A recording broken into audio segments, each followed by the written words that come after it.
Four-strokes have been dominating the dirt bike scene for the last 20 years or more. And if you're like me, you probably feel a little bit sad to see two-strokes go by the wayside. But what if I told you that two-strokes have been evolving in the shadows this whole time? Today, I'm going to talk about what's actually going on with two-strokes. Are they dead, or are they back and better than ever?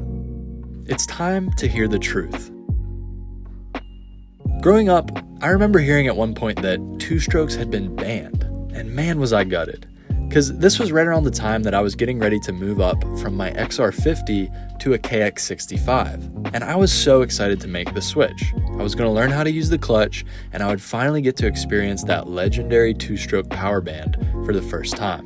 But this news that two-strokes had been banned really scared me, and it made me kind of sad. I mean, were they going to stop selling two-strokes altogether? Like, were the police going to come after me for riding mine? What the heck was going on? And looking back, obviously that didn't quite happen, and the whole two-strokes are banned thing really isn't painting the whole picture. So what was really going on?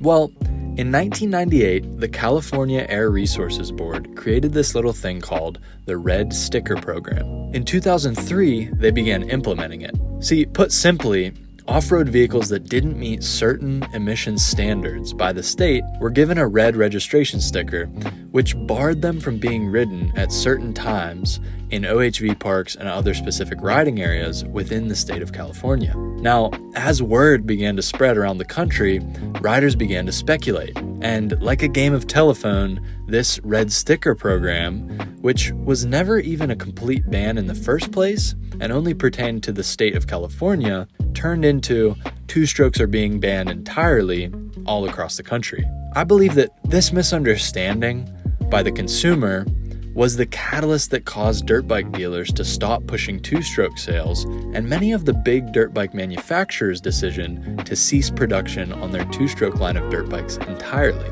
This fiasco wasn't helped by the fact that four-strokes were absolutely dominating in the professional motocross and supercross scene at the time. These events would go on to change the course of the sport for the next decade.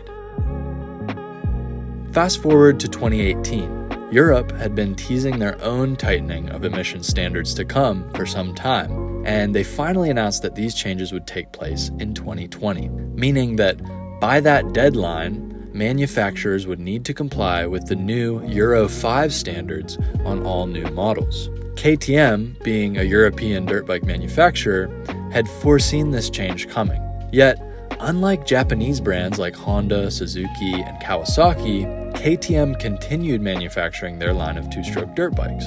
Now that the switch to newer emission standards was official, it was coming in 2020, KTM was forced to make a tough decision: abandon their two-stroke lineup once and for all, or develop the needed technology to comply.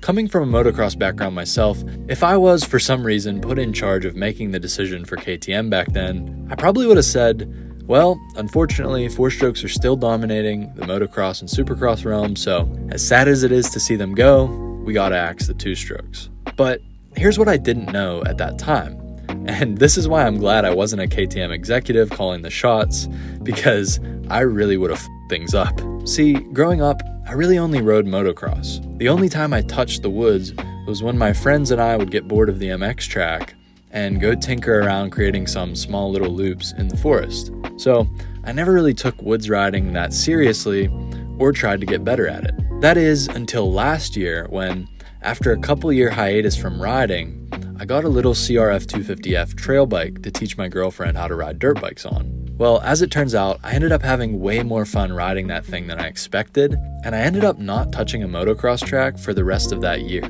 Now that I was ripping around in the woods, having a ton of fun, I began to better my technique, and I attempted to understand everything I was missing all these years from this new-to-me side of dirt bike riding.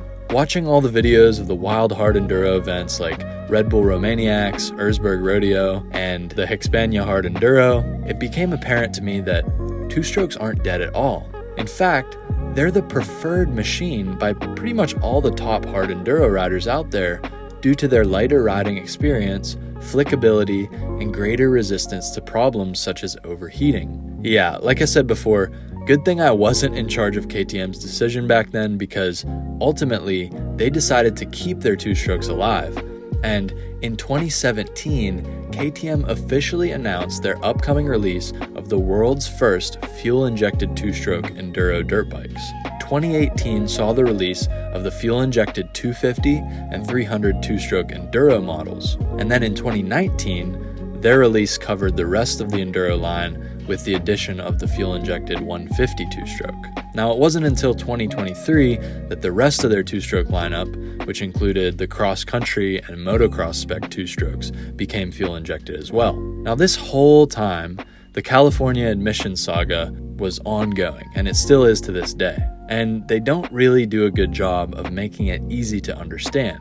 They did away with the red sticker program at one point, yet they continued giving out stickers, which ultimately just leaves consumers confused as to what bikes they can ride where. It seems to me like people just end up disregarding these designations anyway and riding them wherever they please. Now, before you go sounding off in the comments shitting on California, just know that this is not only an issue in that state. Emissions laws for off-highway vehicles like dirt bikes vary drastically from state to state. Some are stricter than others, and you'll probably have a really difficult time trying to register a two-stroke of any kind for anything other than strictly off-road closed course use in most places. For example, in Pennsylvania, I looked into it actually because I was curious about possibly getting a 300 two-stroke, and I was looking for anything on the books saying that I could possibly put turn signals and stuff on it and register it as a dual sport, because I thought that would be pretty cool to do. And it seems to me, I'm not a legal expert, but it seems to me like that's not possible. Different state park areas require you to run things like spark arresters. For example, down in Florida, I saw a lot of spark arrestor requirements for two strokes, and probably all bikes, honestly. And even still in other places, like I believe in Montana, you can actually plate two-stroke enduro bikes for highway use, so you could go and ride them like a dual sport. And I'm sure there are many other places where, you're allowed to plate them or you're not. It just varies all over the place. So yes, some states are stricter than others, but not everywhere is the same. And honestly, you can still get away with riding your two-stroke motorcycle pretty much anywhere. Obviously, don't go breaking any laws, but yes, of course, there are some places that are stricter than others. But even still, two-strokes are alive and well around the world, with companies like KTM and their siblings Husqvarna and GasGas at the forefront of the fuel-injected two-stroke technology, and manufacturers like Yamaha, Beta, Sherco, and Riehu all continuing to provide more affordable carbureted two-stroke alternatives. The other manufacturers who abandoned the old smoky lineup are now being forced to reconsider. You may have seen the exciting new advertisements earlier this year from Kawasaki teasing some sort of upcoming two-stroke dirt bike. And that just goes to show we're still smoking. Now, there's plenty of reasons why you might want to get a two-stroke, and that all comes down to personal preference, budget, what type of riding you're doing. For example, if you're doing motocross and you're trying to really improve your skills and you want a bike that's going to be really challenging to ride, you might want to opt for something like a 125 two-stroke over a 250 four-stroke. They're really difficult to ride, but they teach you essential skills like clutch control, throttle control, riding in the right gear and RPM range.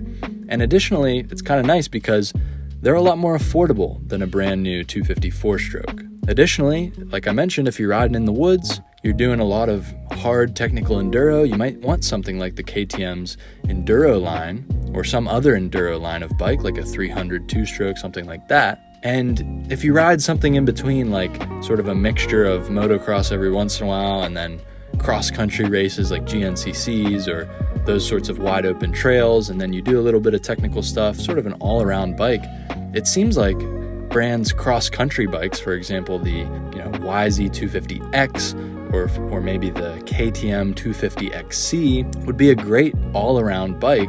Plus, they're usually a couple $1,000s cheaper than the four-stroke counterpart. Now, you can also go for a big bore bike like a 300 SX. KTM makes that for the motocross track, and they also make 250 SX, or Yamaha makes the YZ250 two-stroke, and people are riding them. They love them. They're super fun. I've gotten the chance to ride Yamaha's YZ250 before on the motocross track.